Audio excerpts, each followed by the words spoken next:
Заключение. Наследството на византийския маг.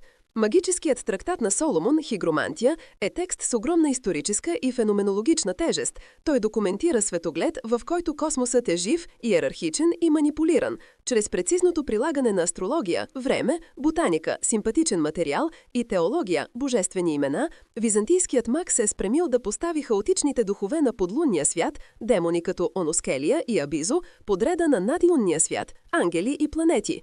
Инструкциите за свитъкът с кръв на прилеп, гравираният меч, специалните дрехи и планетарния гирлянд не са просто суеверни рецепти, те са техническите схеми на това духовно инженерство. Те разкриват непрекъснатост на магията, която се простира от пясъците на Египет през скрипториите на Константинопол до библиотеките на Ренесансова Европа. Хигромантията е липсващият ключ, който отключва генеалогията на западната магия и обяснява как древните езически практики са били запазени и трансформирани в християнска магическа система.